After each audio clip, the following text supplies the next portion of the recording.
कराड तालुक्याचे सुपुत्र, या जिल्ह्याचे तथाकथित नेते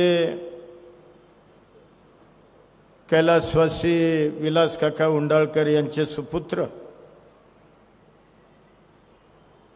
आणि कराड तालुक्याचे नेते ॲडव्होकेट उदयसिंह दादा उंडाळकर यांचा आज राष्ट्रवादी काँग्रेसमध्ये जाहीर प्रवेश। त्यांच्यासोबत ज्या काकांना मानणाऱ्या विविध संस्था आहेत, या संस्थेचे अध्यक्ष, संचालक, पदाधिकारी आणि सर्व रयत संघटनेला मानणाऱ्या कार्यकर्त्यांचा राष्ट्रवादी काँग्रेस प्रवेश, अशा या कार्यक्रमाच्या निमित्ताने ज्यांच्या शुभ हस्ते हा प्रवेश आयोजित केला आहे ते आपल्या सगळ्यांचे नेते, राष्ट्रवादी काँग्रेसचे राष्ट्रीय अध्यक्ष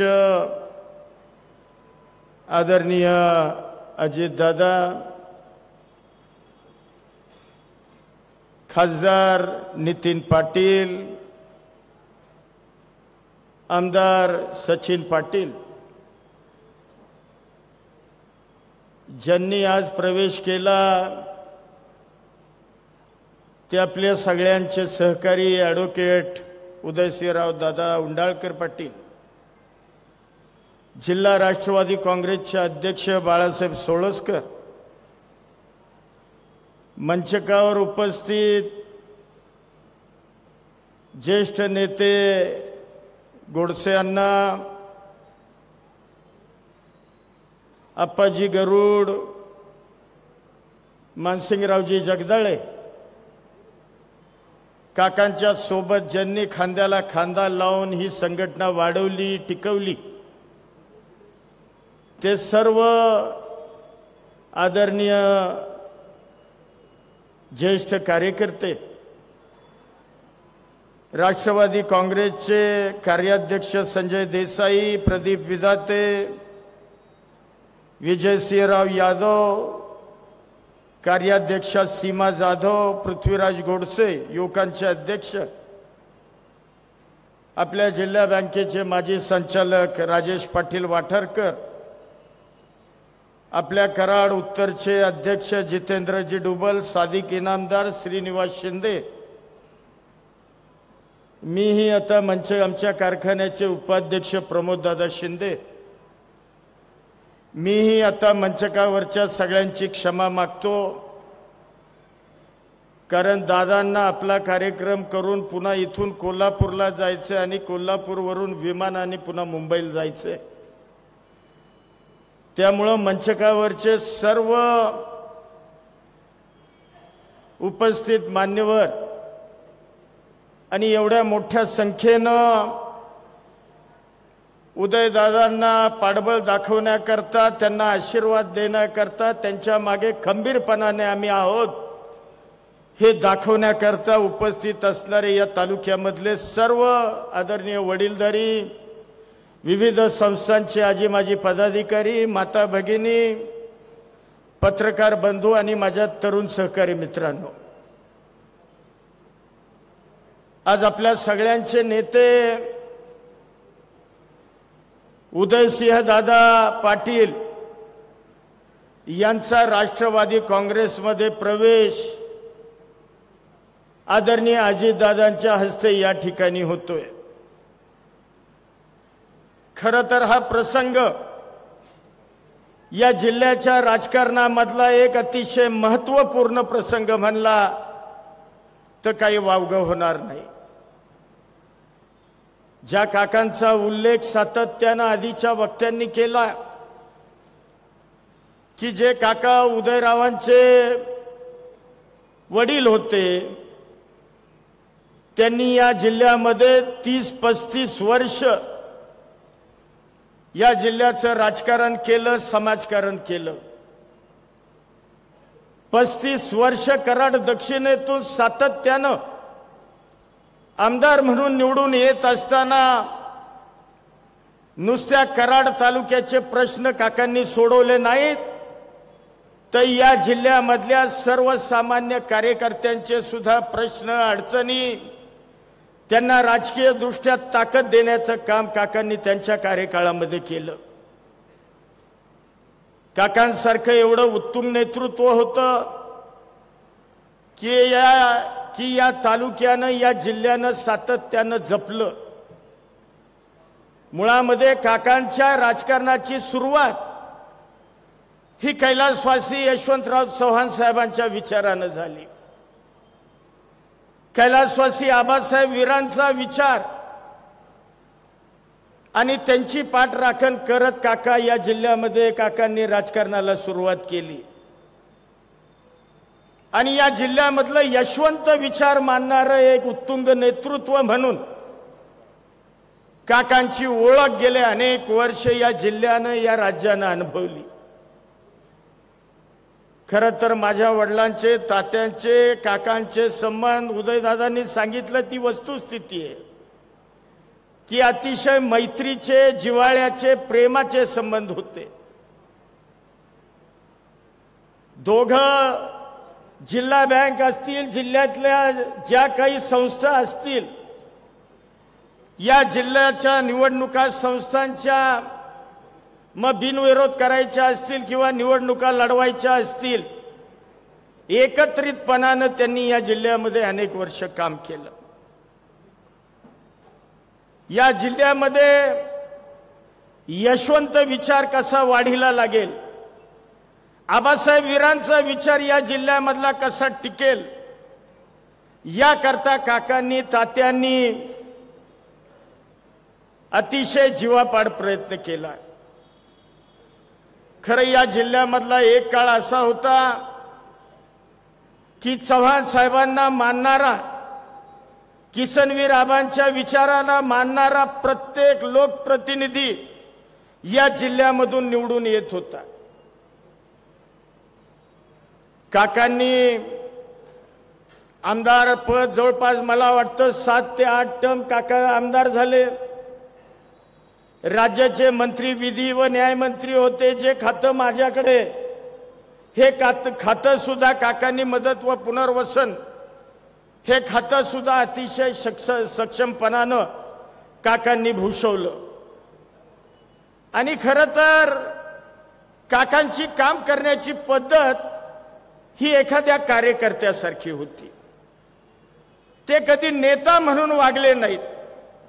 कुठल्या गावामध्ये गेलं तर घोंगडी बैठक असायची, रोज 1 किंवा 2 गावांना हमखास काका भेट द्यायचे, घोंगडी बैठक करायचे, कार्यकर्त्यांशी हितगुज करायचे, तिथले प्रश्न समजून घ्यायचे, संघटना या गावामधली कशी वाढली पाहिजे याकरता काका प्रयत्न करायचे।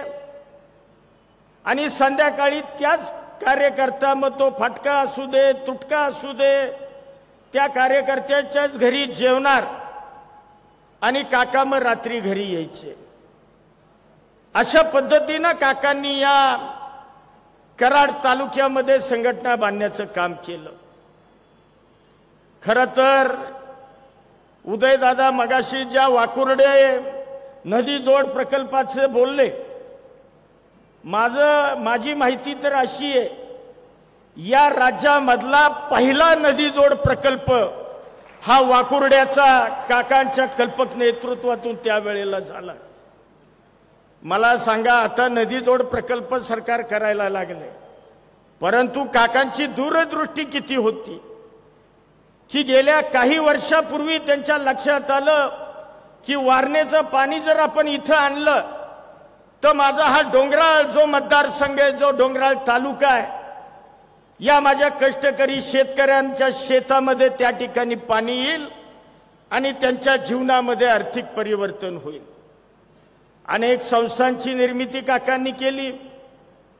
तुम्ही आज बघा कोयना दूध संघ, मगाशी गाडीमध्येच माझा विषय झाला, या जिल्ह्यामधले सगळे दूध संघ बंद पडले, किंबहुना राज्यामधले दूध संघ बंद पडले, परंतु काकांच्या नेतृत्वाखालचा कोयना संघ आज सुद्धा दिमाखानं त्या ठिकाणी सुरू आहे।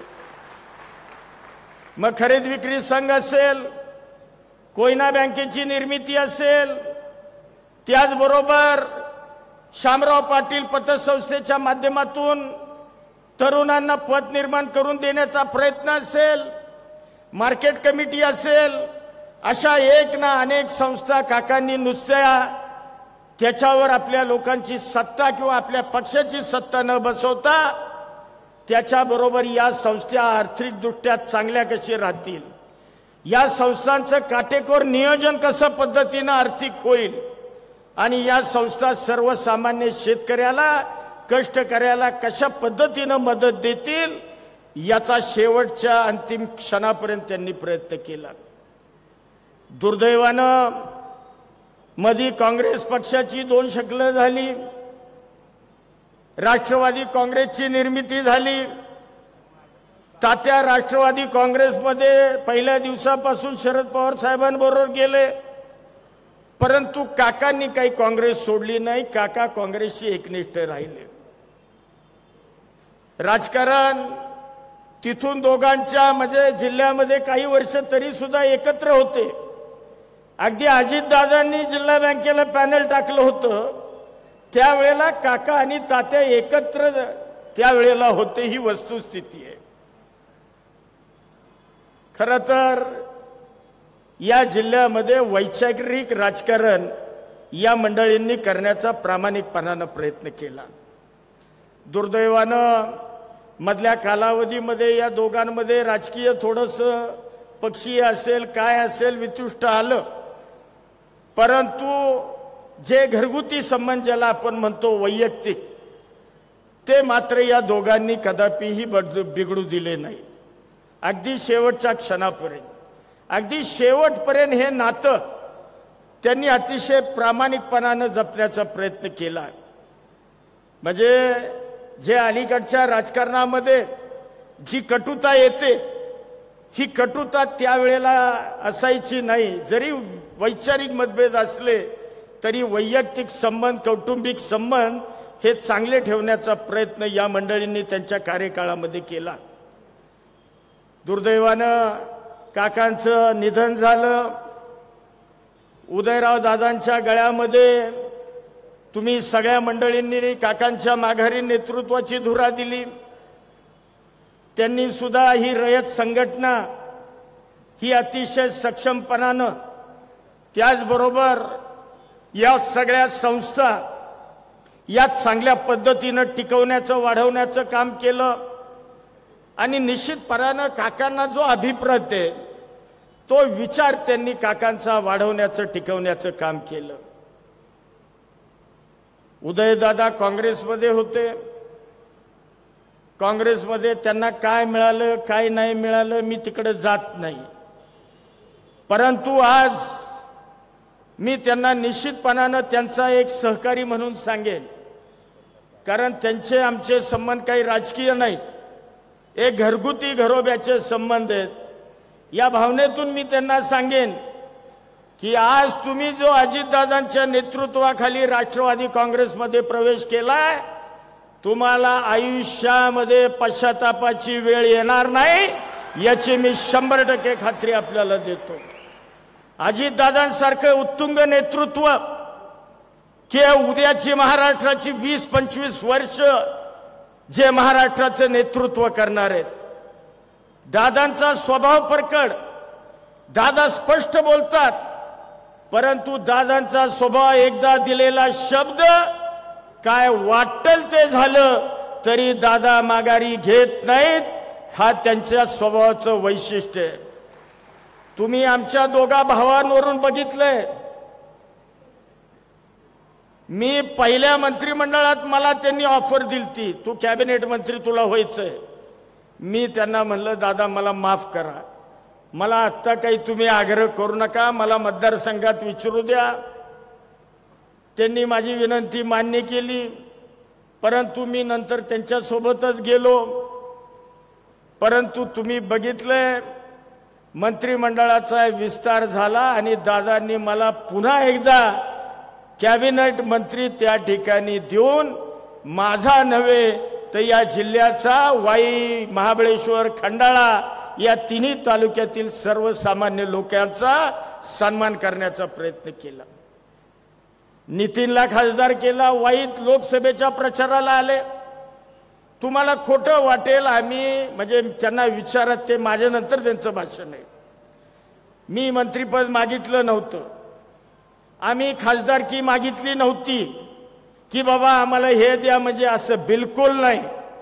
काय त्यांच्या मनामध्ये वाईच्या सभेमध्ये आलं आणि त्यांनी जाहीर करून टाकलं की नितीनला मी येणाऱ्या राज्यसभेची जी उमेदवारी आहे ती नितीनला मी देतो, नितीनला खासदार करतो.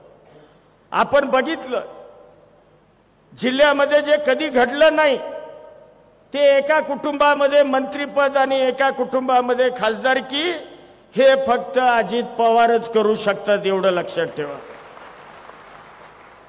आता दादा तुम्ही विश्वासानं आलाय, तुम्ही निश्चिंत राहा. जिल्ह्यामध्ये आम्ही आहोतच, परंतु आपलं नेतृत्वच एवढं खंबीर आहे, त्यामुळे निश्चितपणानं तुम्ही जो आज निर्णय घेतलाय हा तुमच्या उद्याच्या राजकीय चांगल्या भविष्याची नांदी आहे, असं मी नम्रपणानं या ठिकाणी सांगेन. यापेक्षा काही अधिकचा वेळ घेत नाही.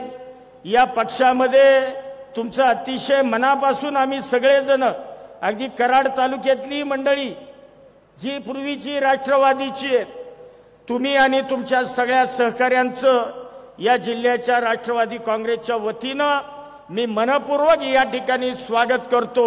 आणि तुम्ही जो हा निर्णय घेतला त्याबद्दल आपल्याला मनापासून धन्यवाद देतो आणि माझे 2 शब्द थांबवतो. जय हिंद, जय महाराष्ट्र. धन्यवाद आबा. यानंतर ज्याची आपण आतुरतेने वाट